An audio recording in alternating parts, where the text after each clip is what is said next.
What have you done today to become a better player tomorrow? I want you to ask yourself that question every day.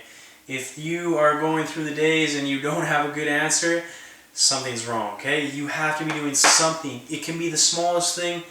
Preferably it'd be a bigger thing, but if you are taking at least small steps every day to improve yourself in some way, you're going to get some serious momentum, and over time it's going to add up. So what have you done today to become a better player tomorrow? Thanks for checking out this video. Dylan Tooby of the Soccer Essentials.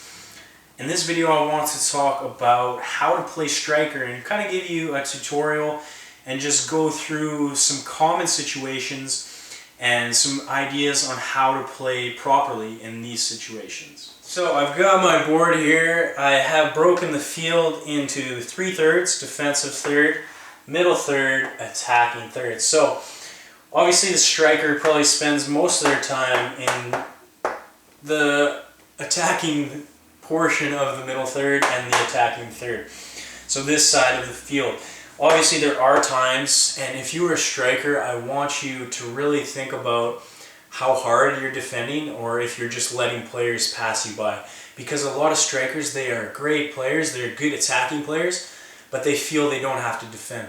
When in all honesty, defending starts from the striker and then goes back to the defenders, okay? So if you are a striker, you always work hard to pressure and win that ball. The higher up the field you can win the ball, the better, because it's just going to give us more opportunities to score goals. So that's just about your work ethic. Are you willing to pressure their defenders to win the ball back, or are you just going to stand there and wait till someone passes you the ball? Think about that. Anyway, moving forward, the first thing I want to talk about is the hold-up play, because that's so important for a striker. So let's say you can start in the middle of the field. A lot of the times, players are looking for you as an outlet to hold the ball up. So let's say the left back has the ball here. He plays the ball up to you. Obviously, you have to have good control to hold the ball at your feet.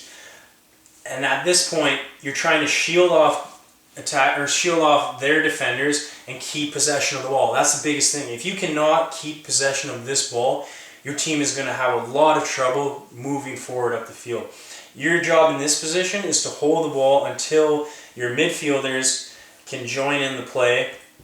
And at this point, you just want to play a simple pass back to your midfielders. So we're playing a big ball forward. It can be a big, it can be a small pass forward. But in this situation, when you're not around the goal, you're not in the goal scoring area, your job is to hold the ball and then play it back into the path of your attacking midfielders, of your central midfielders. If you can play the ball out wide to your wingers here and then continue your run forward. Okay, but you're holding up the ball. The biggest thing is to keep possession. If you are getting the ball here and you are trying to turn into 4 defenders and you're losing the ball every time, that is a big problem. So when you receive the ball here, if you're making a run, you receive it here, but you have defenders on you. Okay, you need to play simple, and you have to play it back into the path of your midfielders, your supporting attackers. Alright, so here I want to look at finding space and making runs, because as a striker, one of the most important skills you can develop is making runs. That's how you're going to score goals. That's how you're going to get opportunities. That's how you're going to give the defending team a big problem. So when you are looking for space, a lot of the times defenders are looking at the ball, especially, let's say the ball is over here. This will be our ball. Say the ball is over here. A lot of the times defenders are looking at you. So you have to be aware of the ball, but at the same time you need to be aware of where the defenders are. Now as a central striker, you usually want to occupy space in between these 2 center backs. So what you're looking to do is just find a situation where they're both focused on this ball, and you can make a run across the 2 center backs and find space where somebody here on the ball can play into. Okay, but the key is you can never be standing still. Again, you're looking for your opportunity, you're noticing where their defenders are, and then you're making a run to space. But the key is to watch these 2 center backs, this back line. You can come through here You can find space here and make a run through here. But the most dangerous runs you're going to make are between these two center backs. So starting your run, obviously you can't be offside, so you have to know where these two players are. But you're going to start your run. If the ball is over here, I'm trying to make eye contact with this player and I'm initiating my run. At this point where I'm right between the two center backs is the point where you want this player to play the ball.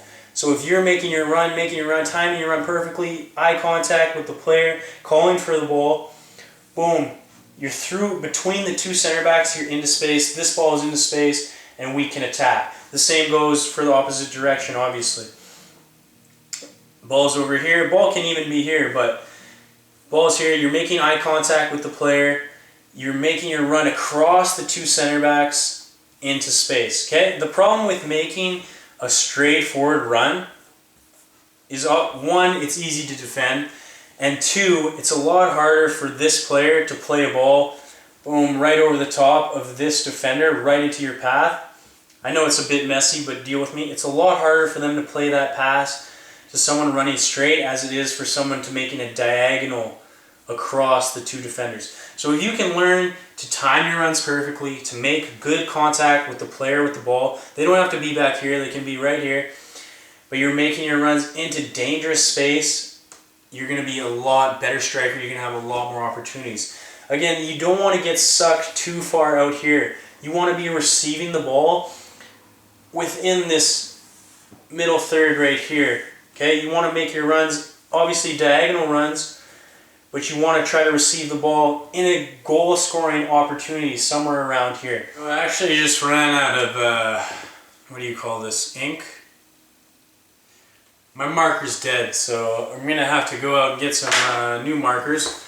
But what I wanted to finish with was the idea that obviously scoring goals as a striker is your biggest task and the most important thing. So the way you score more goals is by getting in more scoring opportunities. So that starts from your runs, but it also starts from not being lazy. As the striker, you should be the focal point of every attack, meaning when someone's looking to pass the ball, when someone is looking to make a cross into the box, you have to be showing for that ball and you have to give them an option. Okay, if you are hiding behind defenders, if you are coasting, finding yourself getting lost and fading out to the sidelines when you should be in the box, getting your head on balls, that's a big problem. So as a striker, you want to be involved in every attack. Every time one of your teammates is making a run forward, there's a chance to get forward, there's a chance to attack, you have to be in the box and you have to be looking to score. Now obviously scoring goals is important, it's your #1 priority. But if you are taking shots when instead you should be setting up teammates, that's another problem. So obviously it comes with experience. Watch professional football because there are great strikers out there who will give you examples. Sometimes the shot's not on and sometimes it's a better play to play the pass into a midfielder coming forward. You're just playing a pass into their path and they're having a one-time shot, or playing the ball out wide for a cross to come in the box and you're making that run in the box, trying to get your head, trying to get some body part on the ball and put it in the net. So don't always feel like you have to shoot. Obviously, if you know you should shoot, if it's a scoring opportunity, shoot, shoot, shoot, never hesitate. But if the shot's not on, don't be afraid to keep possession of the ball and try to set up your teammates for scoring opportunities. Finally, I would say, if you want to be a striker, if you want to be a goal scorer, what are you doing to become a better finisher, a better goal scorer? You should be shooting every day. Being a goal scorer is about being comfortable striking the ball. So if you aren't comfortable with your shooting with both feet, even if you are comfortable with both feet, practice your shooting every day. That just takes you going out to a wall and kicking the ball against that wall 100 times a day. If you can do that, if you're committed to doing that, you're going to have a lot of goals waiting for you in the future. So thanks for watching this video. I apologize about the board. I'll have to get a new marker and continue with this. I'm going to do a couple more tutorials for other positions. So if you're watching this video, be sure to search those other ones. Even if that is not your specific position, you can still learn something incredibly valuable from it. Please pick up the free training guide if you're new to this. Links in the description box below. Mental mastery, soccer success secrets, guaranteed to make you a better player. I stand by that. Links in the description box below. Please comment and like. Come back tomorrow. We'll do another video where you keep improving, keep becoming a better player every day. We'll see you next time.